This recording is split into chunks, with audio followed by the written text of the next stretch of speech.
Los inventores de Google. Larry y Sergey son el prototipo de empresarios de Silicon Valley. Son listos, con visión de futuro. Larry Page y Sergey Brin inventaron Google a finales de los 90, cuando estaban cursando su doctorado en Stanford. Básicamente creían que estaban haciendo algo grande y que realmente iban a cambiar el mundo. Hoy en día, Google es uno de los buscadores de Internet más importantes del mundo. Clasificó y limpió toda la porquería de Internet y ayudó a la gente a encontrar lo que buscaban de una manera fácil y rápida. Es difícil predecir cuál será el impacto de Google.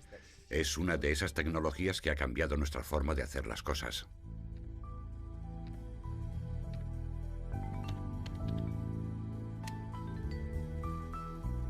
Antes, encontrar cosas en Internet era muy complicado, así que estaba solo reservado a los más expertos, pero hoy en día no es así. Ahora, gracias a Google, el motor de búsqueda de la red, todo el mundo que tenga un ordenador y una conexión a Internet puede buscar en la web. Clasificó y limpió toda la porquería de Internet y ayudó a la gente a encontrar lo que buscaban de una manera fácil y rápida. Fue un gran avance.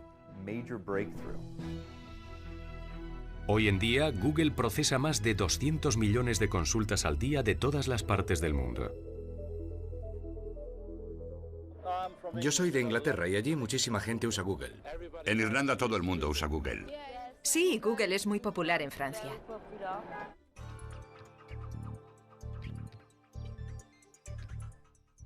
Google se convirtió en un sitio web muy popular porque a la gente le interesaba obtener información. Así que si ibas a salir con alguien, entrabas en Google y descubrías algo sobre él. Google ha transformado la manera en la que la gente te ve. Es algo nuevo. Nuestra cultura está empezando a acostumbrarse.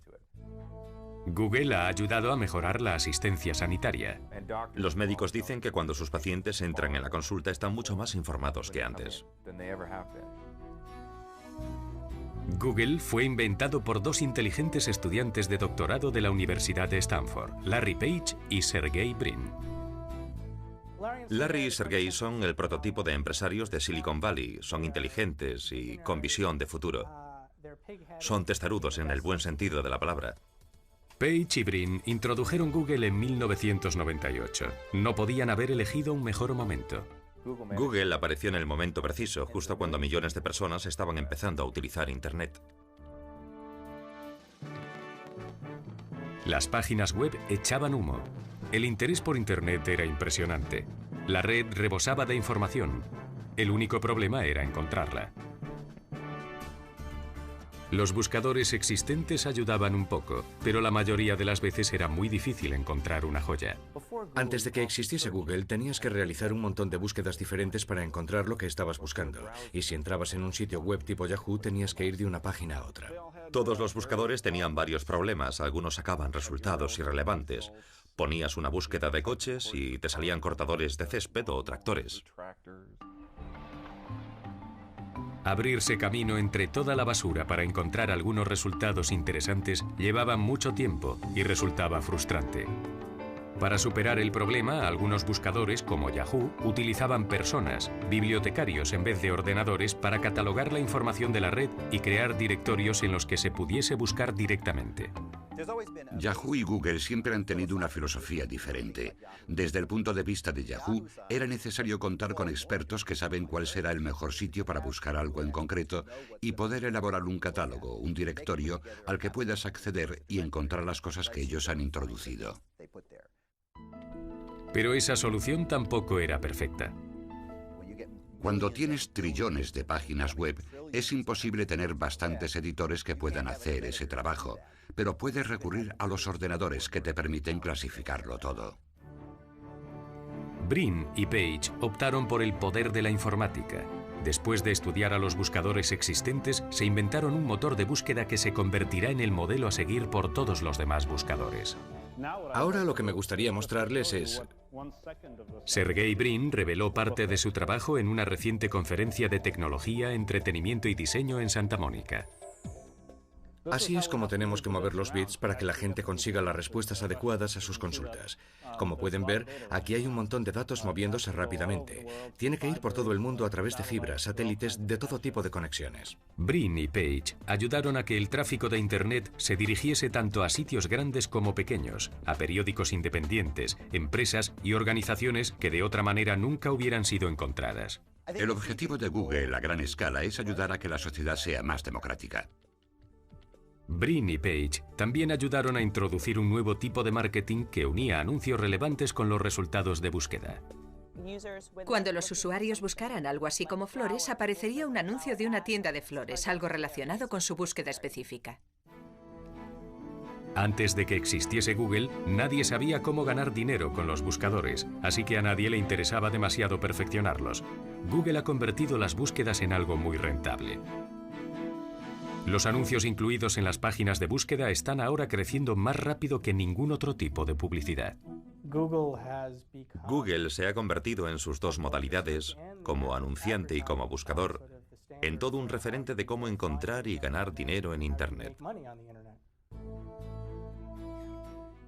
Es difícil predecir cuál será el impacto de Google. Es una de esas tecnologías que ha cambiado nuestra forma de hacer las cosas. Cuando se inventó el automóvil no fue solo algo que sirvió para llevar a la gente de un sitio a otro. Cambió toda nuestra cultura. Internet también está haciendo eso y Google ha tenido un papel importante en convertir Internet en lo que es ahora. El éxito de Google ha sido cuidadosamente observado por sus rivales. En noviembre de 2004, su competidor más fuerte, el gran Microsoft, anunció que iba a lanzar su propio buscador.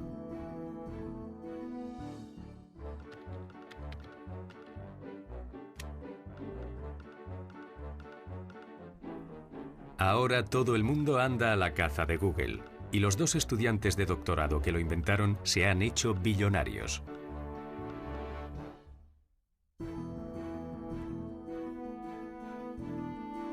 Los fundadores de Google, Page y Sergey Brin, no tenían la intención de crear su propia empresa. Lo que querían era vender su invento a una de las empresas que ya poseían buscadores.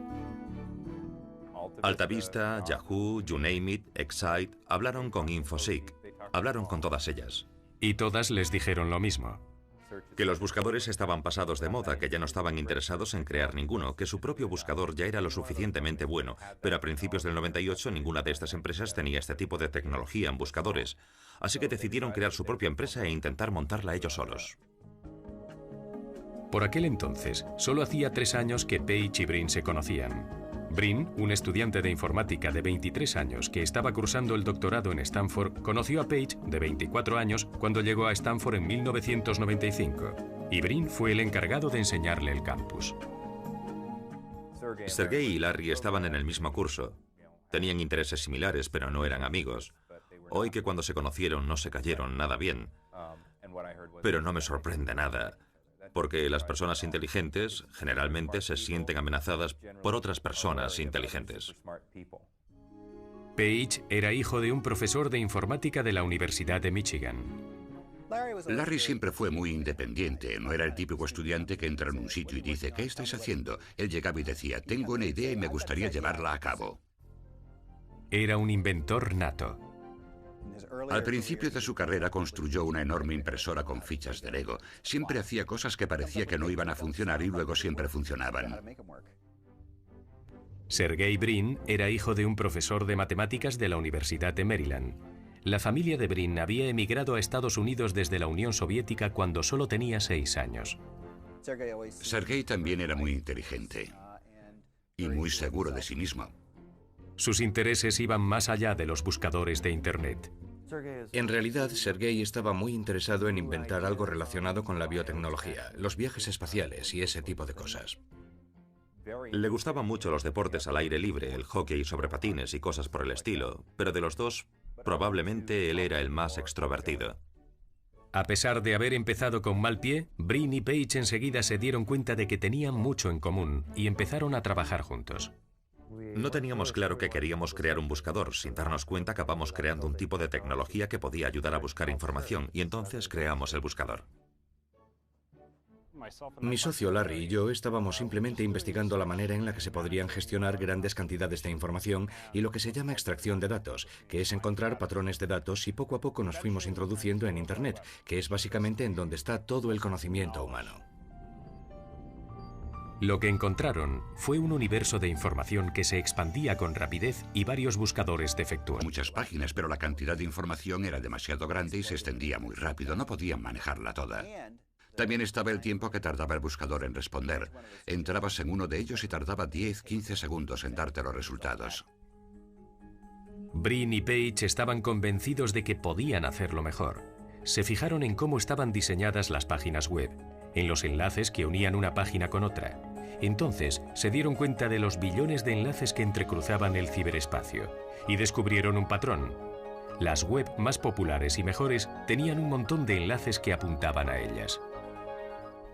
Al final descubrimos que podríamos coger los patrones que encontrábamos en Internet y utilizarlos para crear un buscador mucho mejor. Y eso fue exactamente lo que hicieron. Crearon un buscador que utilizaba los links y otras muchas variables para identificar qué páginas web eran más relevantes para cada consulta.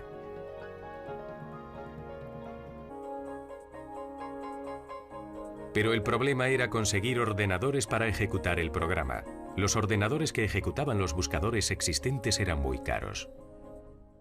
Así que tuvieron que apañárselas con lo que tenían a mano, que eran un montón de PCs, ordenadores baratos que estaban por ahí en medio, y fueron capaces de unirlos todos. Cogieron varios discos duros y los unieron. Y para ahorrar dinero, construyeron una torre con piezas de Lego. Después de meses de trabajo, estaban finalmente preparados para probar su buscador.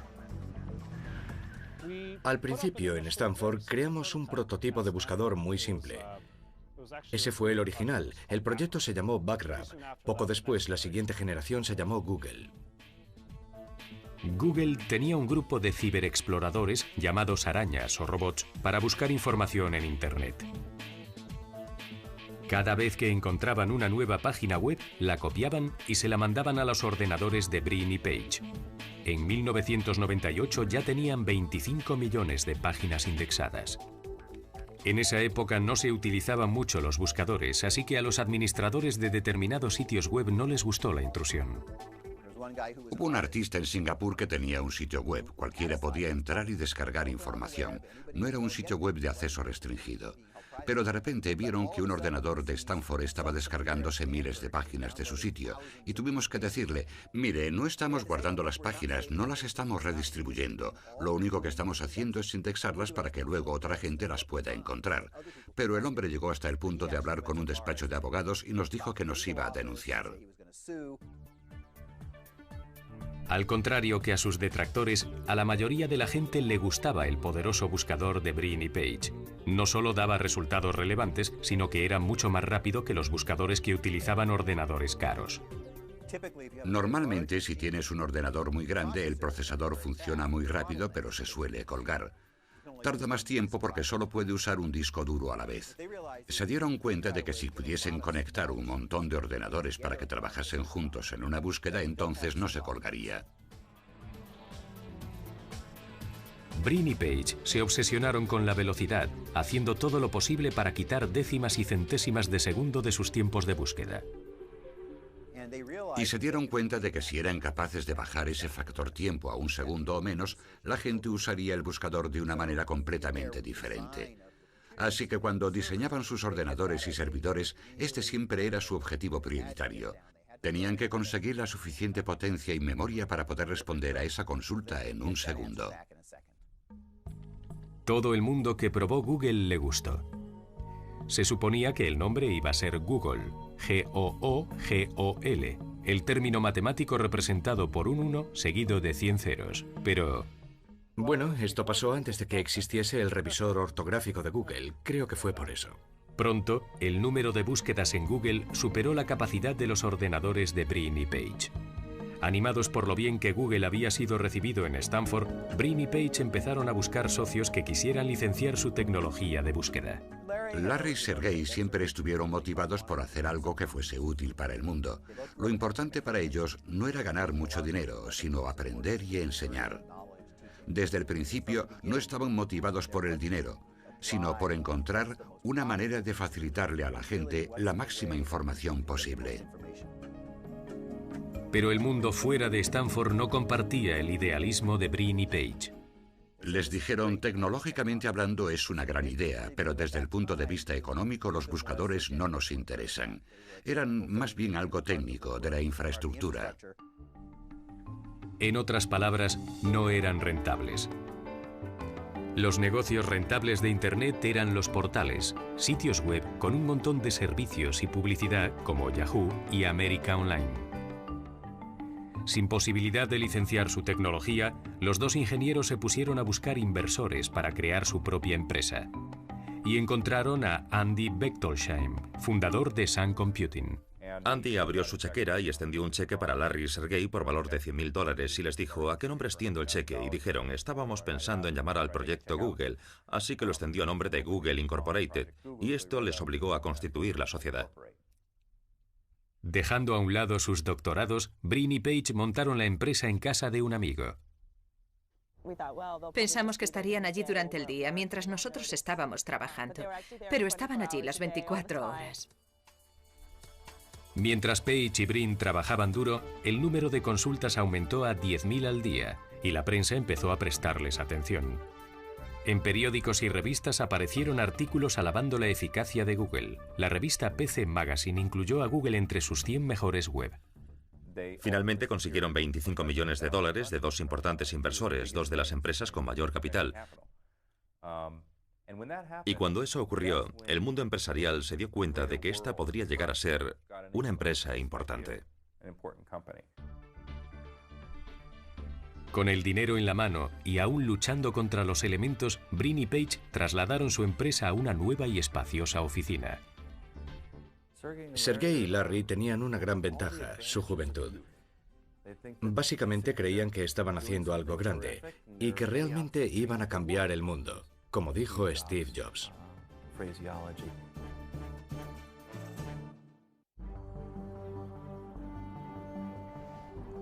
En su primer aniversario, en 1999, Google tenía 39 empleados y estaba respondiendo a 3 millones de consultas al día. Un año después, las consultas habían aumentado a 60 millones al día.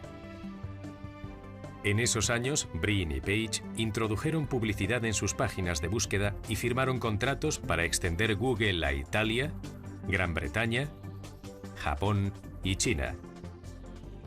Era obvio que la compañía iba viento en popa. Para poder responder a la continua demanda, Brin y Page contrataron cientos de empleados nuevos, muchos de ellos estudiantes de doctorado, los mejores y más inteligentes. Además de que fueran inteligentes y buenos en su trabajo, queríamos a gente que encajase con la cultura Google. En la oficina hay un ambiente muy abierto y distendido. La gente se lo pasa muy bien, disfrutan mucho con su trabajo y realizamos mucho trabajo en equipo. La sede de Google es una mezcla entre un gabinete estratégico y un centro de recreo, un reflejo de su filosofía. Al principio Google empezó siendo el típico sitio donde ibas a pasar el rato, contando que nosotros éramos, ya sabes, estudiantes de informática, y bueno, aquí nos daban de comer gratis. Aquí no tienes más que entrar. Ya sabes, te coges algo de comida, te sientas y hablas con tus colegas sobre todo tipo de proyectos y aprendes cosas nuevas. Es un sitio donde puedes quedar con alguien para jugar al billar y discutir algunas ideas. Y nos dimos cuenta de que este tipo de ambiente era muy creativo.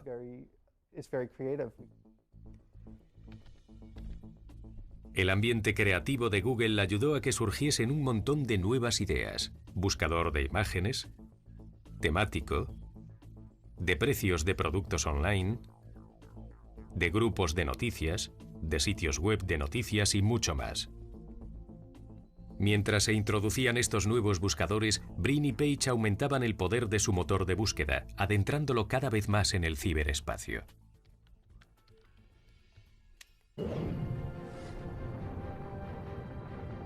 Entonces, ¿cómo funciona Google? ¿Por qué tiene tanto éxito? La búsqueda de respuestas sobre Google empieza, como muchas otras misiones, con un explorador robot adentrándose en lo desconocido.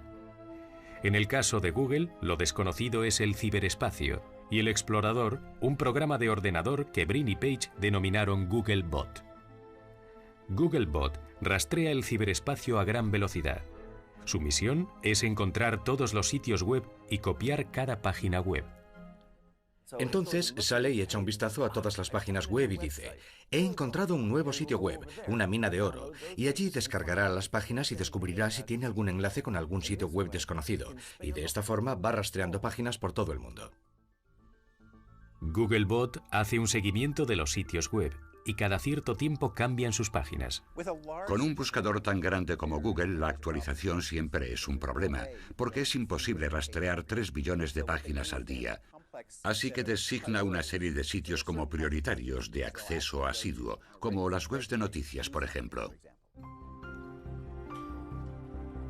Por ejemplo, Googlebot visita cbsnews.com en Nueva York muchas veces al día. Cada vez que copia una página, deja una tarjeta de aviso electrónica. En un día normal, Googlebot accede a los servidores de cbsnews.com 34.000 veces. Después de copiar una página, Googlebot la vuelve a mandar a Google, donde es clasificada y almacenada en el índice informático de la empresa. Cuando alguien escribe un criterio de búsqueda, por ejemplo, cámara digital, el buscador de Google no tiene que buscar en toda la red. Simplemente escanea sus propios archivos buscando los documentos que contengan estas palabras. En este caso, 16.800 millones de documentos. Hay que tener en cuenta que los ordenadores no son muy inteligentes. Pueden encontrar muchas páginas que contienen esas palabras en concreto, pero no tienen ni idea si se trata de información de calidad como la del New York Times o la Enciclopedia Británica, o de alguien que ha escrito algún email y está ahí colgado en la red. Entonces, ¿cómo hace Google para saber cuál de los 16.000 millones de documentos son los más importantes?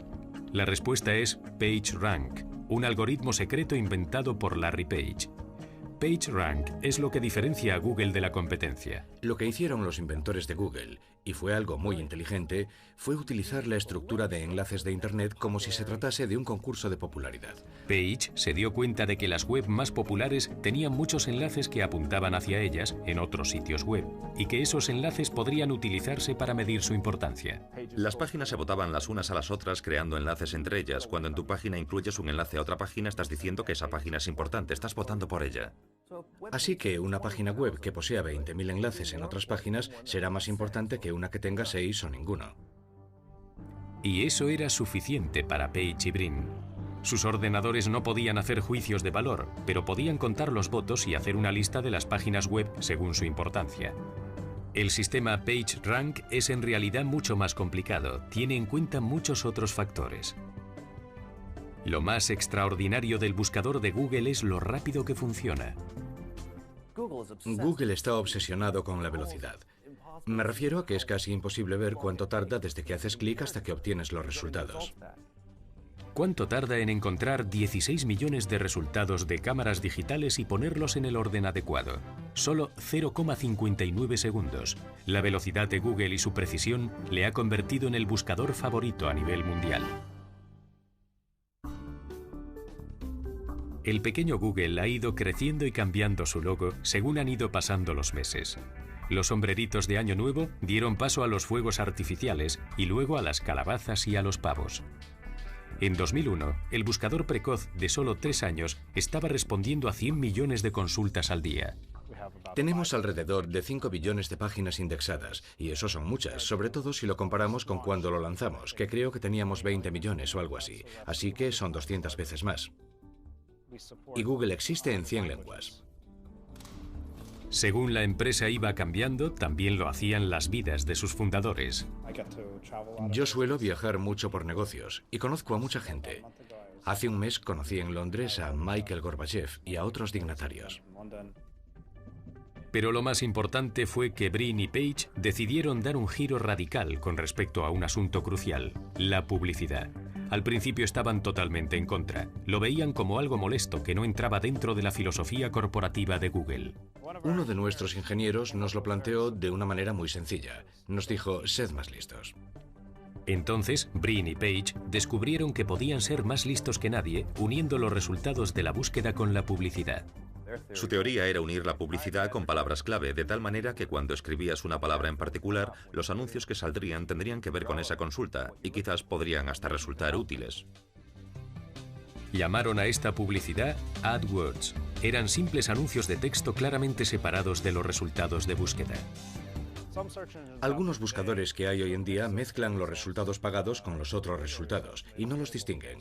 Por tanto, el usuario no sabe que ese resultado no hubiese aparecido si no hubiesen pagado por ello. Y yo creo que eso no está bien. En realidad, AdWords introdujo a Google en una nueva dimensión en lo que se refiere a rentabilidad y crecimiento personal.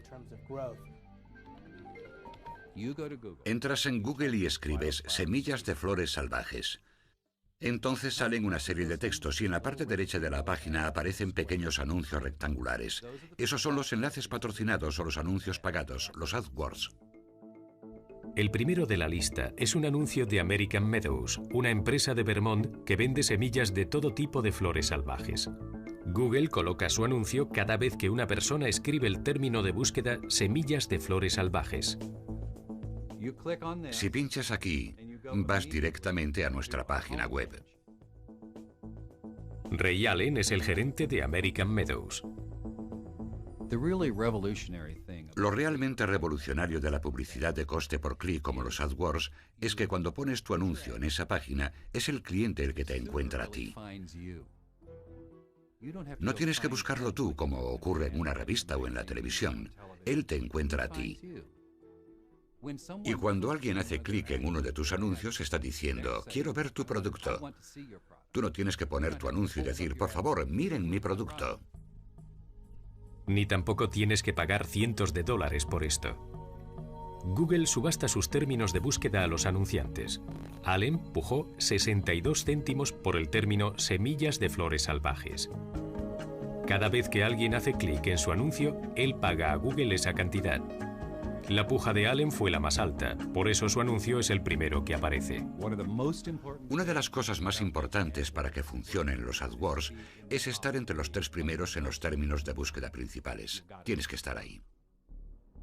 La informática permite a los anunciantes controlar a tiempo real cómo van sus términos de búsqueda. Uno de nuestros mejores términos de búsqueda es semillas de flores salvajes. Es normal porque eso es lo que vendemos. En este informe vemos que se han realizado 1.675 clics desde Google. Estos clics le costaron a Allen alrededor de $1.000 por $7.555 en ventas. Es un buen baremo. Por tanto, es un anuncio que está funcionando bien. Allen dice que desde que empezó a utilizar los AdWords, sus ventas han aumentado más del 30%.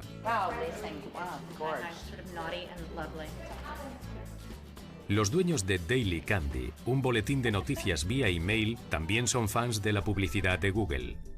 La oficina de Nueva York, que también publica las ediciones de otras 3 ciudades y la versión nacional, se centra sobre todo en las mujeres jóvenes nacidas para comprar. Son grandes consumidoras, muy sociables, muy interesadas en la cultura, la moda, las tendencias. Y, como resultado, los publicistas están interesados en que su mensaje llegue a ellas. Daily Candy es gratis para sus suscriptores. Gana dinero de la publicidad de los anunciantes como American Express. Cuantos más suscriptores, más puede cobrar por su publicidad. Y ahí es donde entra Google. Peter Scheinbaum, el consejero delegado de Daily Candy, utiliza la publicidad de Google de coste por clic para atraer a sus suscriptores. Si un comprador escribe, por ejemplo, el término venta de muestrarios, sale su anuncio. La gente que busca en Google información sobre venta de muestrarios podrían ser importantes clientes o suscriptores potenciales. Daily Candy no limita su publicidad a los resultados de búsqueda de Google. También se anuncia en los sitios web de Myriad, que se ha asociado con Google mediante un programa llamado AdSense. Los administradores de los sitios web reciben un dinero por insertar sus anuncios. En este caso, Google busca la palabra venta de muestrarios en los sitios web que participan en el programa e incluye los anuncios de Daily Candy. Puede ser un sitio web sobre venta de muestrarios, o un artículo sobre venta de muestrarios, o un artículo sobre comida o restaurantes o moda que habla sobre las últimas tendencias o estilos que se llevan en Nueva York o Milán o París. AdSense beneficia tanto a los administradores de sitios web como a los anunciantes. Está teniendo muchísimo éxito. Yo creo que en este momento supone 1/3 de los ingresos de Google. Y en realidad es un producto revolucionario, porque lo que ha hecho es que ha permitido que los millones de weblogs que hay ahí fuera en el ciberespacio ahora reciban dinero por tener un sitio web popular. Cuando Brin y Page crearon Google, no tenían ni idea de cómo podrían sacar dinero de esto. Gracias a la publicidad de coste por clic, ya no tienen que preocuparse por eso. Google obtuvo sus primeros beneficios en 2001 y ha ido aumentando sus beneficios año tras año. La popularidad de la publicidad de coste por clic de Google abrió las puertas a nuevos retos para sus inventores, Brin y Page. La batalla de las empresas por conseguir que su anuncio esté entre los primeros resultados provocó la creación de empresas para generar una ventaja competitiva. Hay una gran competencia por estar entre los 5 primeros resultados de búsqueda de Google. De hecho, ha creado toda una industria de empresas que aconsejan a los anunciantes cómo encontrar palabras clave que les pongan entre los 5 primeros resultados. Una de estas empresas, llamadas optimizadores de motor de búsqueda, es Prime Visibility. Aquí vemos lo que Google ve en su índice.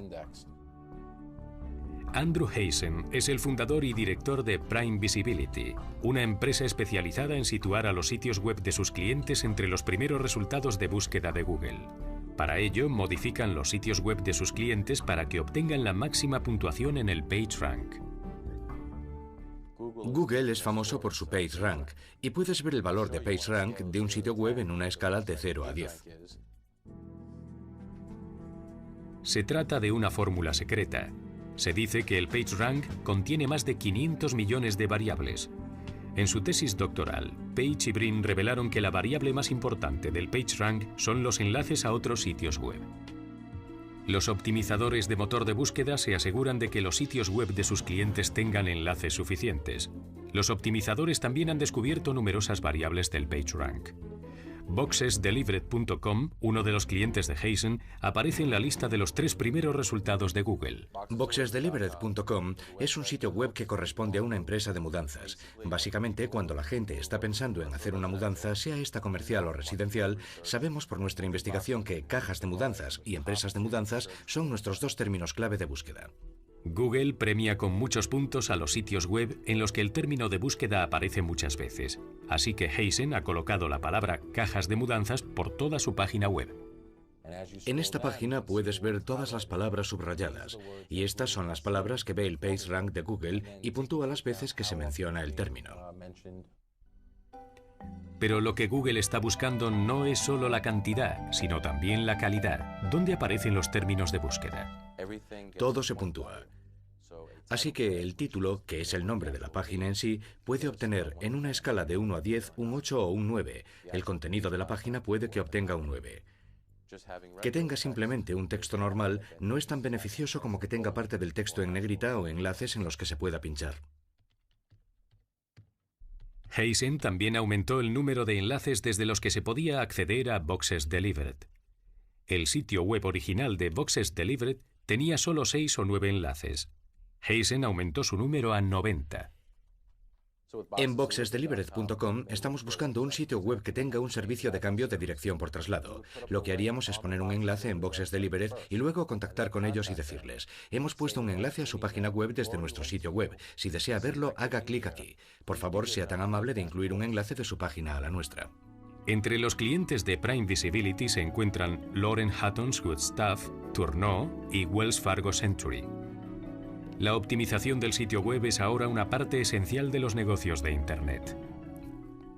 La optimización crea una competición que conduce a la innovación. También tiene mucho que ver con la relevancia en lo que se refiere a cuáles serán los mejores sitios web que respondan a una búsqueda concreta, porque estos son optimizados para estar entre los primeros.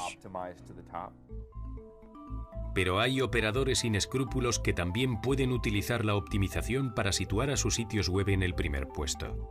Algunos optimizadores crean cientos o miles de direcciones web con el único propósito de enlazarlas con un sitio web en particular y mejorar su PageRank. El PageRank funciona por votos, así que crean su propio PageRank artificial, su propia popularidad creando todos estos dominios falsos.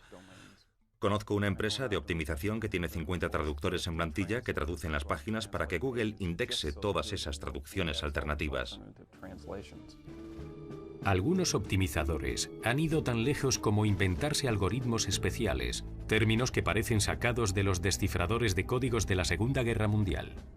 La mayoría son programadores o quizás especialistas en lenguas y estudian Google desde el punto de vista de la programación. Se descargan de Google página tras página, búsqueda tras búsqueda, para intentar determinar cómo Google realiza su ranking de páginas. Es una batalla constante, un poco como el antiguo conflicto de la Unión Soviética con Estados Unidos. Cada vez que uno de los bandos consigue nueva tecnología, el otro bando intenta contraatacar con otra nueva tecnología. Estos esfuerzos por derrocar al sistema PageRank de Google amenazan con acabar lo que distingue a Google de todos los demás buscadores, la relevancia de sus resultados. Google responde a este ataque actualizando periódicamente su algoritmo secreto. En febrero de 2003, webmasterworld.com empezó a publicar las actualizaciones como si fuese el parte del tiempo anunciando huracanes. La primera fue Boston, le siguió Cassandra, Dominic y Esmeralda. Luego, en la mañana del 14 de noviembre de 2003, llegó la actualización más grande de todas, Florida. En realidad no sabíamos exactamente de qué iba todo esto, pero sabíamos que era la actualización más grande que Google había realizado jamás. Casi todos los sitios web comerciales en Internet perdieron algunas de sus páginas web. Fue un cambio dramático. Innumerables sitios web comerciales que estaban situados en los primeros puestos del ranking de búsquedas de Google de repente desaparecieron sin dejar rastro. Antes de la actualización Florida sabíamos más o menos el tipo de actualizaciones que hacía Google y solían ser mucho menores. Después de la actualización Florida nadie tenía ni idea de lo que Google había hecho. Durante un tiempo fue un auténtico caos. Fue una actualización enorme, pero yo creo que también fue una especie de declaración de Google como diciendo que ellos estaban al mando. Porque al fin y al cabo ellos pueden hacer lo que quieran con su índice. A finales de 2003, Google había firmado contratos con más de 100.000 anunciantes y procesaba cerca de 200 millones de consultas al día. Era el rey de los buscadores y sus inversores originales estaban encantados con su rentabilidad. Era el momento de que Google saliese a bolsa.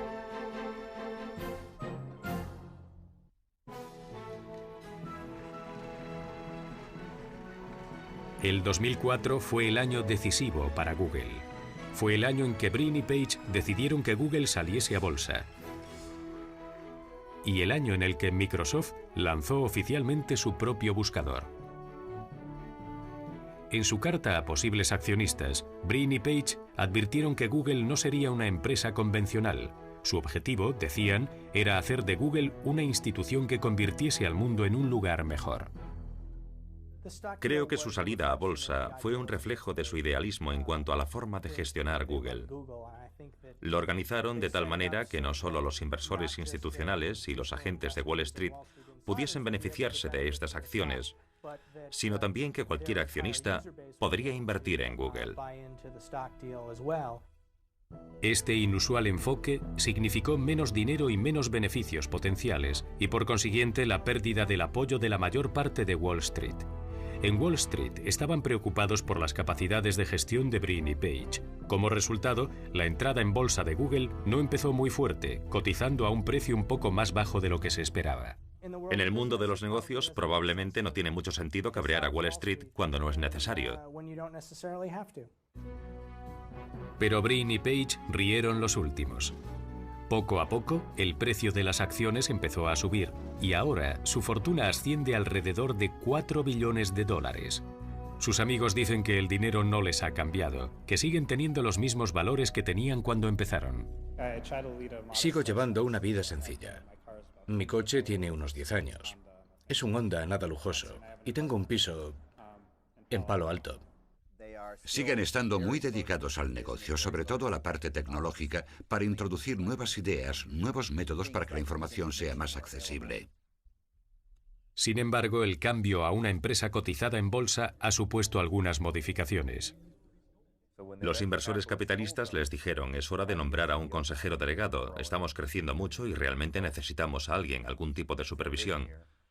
Ellos no estaban de acuerdo con esto y hasta que todos no se pusieron de acuerdo en Eric Schmidt, un ingeniero muy respetado con mucha experiencia en gestión de empresas, es decir, la persona perfecta para el puesto, no se plantearon la idea de que un consejero delegado entrara en la ecuación.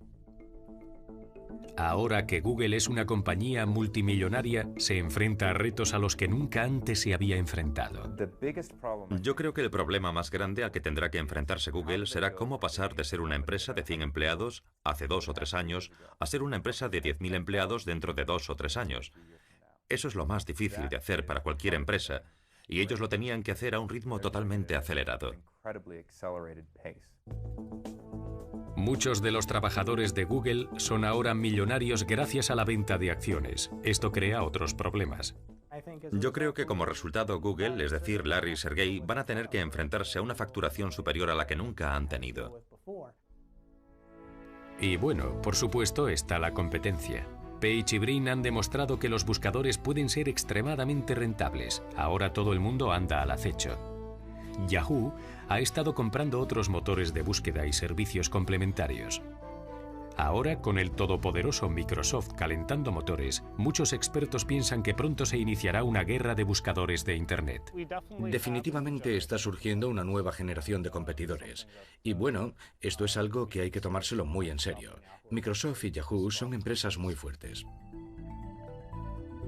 Para seguir a la cabeza de sus competidores, Google continúa añadiendo nuevos detalles a su creciente lista de servicios. El Google Desktop busca en el disco duro del ordenador igual que Google busca en Internet. Google Print permite a los usuarios buscar información específica en libros actuales. La compra de Keyhole Corporation permite a los usuarios acceder a imágenes de satélite y aéreas de la superficie de la Tierra de manera gratuita. Google quiere ser la fuente de información más grande del mundo. Y creo que Larry y Sergey reconocerían que aún están a mitad de camino de conseguirlo. Con alrededor de 8 billones de documentos e imágenes almacenadas en sus archivos, la librería más importante de Internet está camino de conseguirlo. Creo que cualquier cosa que no siga desarrollándose sería algo así como un jardín que deja de regarse. Hay muchos avances tecnológicos interesantes en los que estamos trabajando para que esto se haga realidad. Una de las cosas más difíciles es navegar sobre aguas inexploradas legalmente. Juicios de clientes de AdWords que utilizaban términos de búsqueda de marcas conocidas y denuncias por invasión de la privacidad son signos de las aguas turbias que se avecinan. Las reclamaciones por incumplimiento del copyright suponen otro peligro potencial. En las páginas de búsqueda de Google, por ejemplo, salen muchas imágenes y artículos de periódico con copyright. Google no suele quitarlos a no ser que alguien se queje. Si pueden presentar pruebas de que se trata de una propiedad intelectual, nosotros la quitamos. Respetamos que los contenidos son de ese sitio web y si no quieren que sean difundidos, lo aceptamos.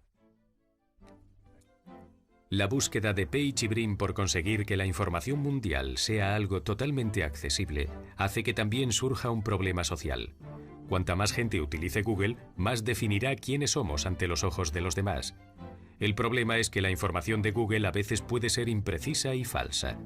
El motor de búsqueda de Google no tiene ninguna manera de saberlo. Simplemente incluye lo que el índice selecciona, y muchas veces lo que aparece no es exactamente lo que buscábamos. Pero la gente sigue tomando decisiones basadas en lo que ven. Para lo bueno, y en algunos casos para lo malo, el genio omnipresente de la información instantánea ha salido ya de la lámpara. En los próximos siglos puede que los historiadores miren al pasado, al mundo, antes de que Larry Page y Sergey Brin iniciaran su búsqueda de información y lo recuerden como la Edad Media. La gente dirá, no me puedo imaginar cómo la gente podía vivir en un mundo en el que todo el conocimiento humano no estaba instantáneamente disponible para ellos. Ese concepto nos sigue sonando un poco a chino. Pero Google está ayudándonos a crearlo, a que parezca algo más práctico.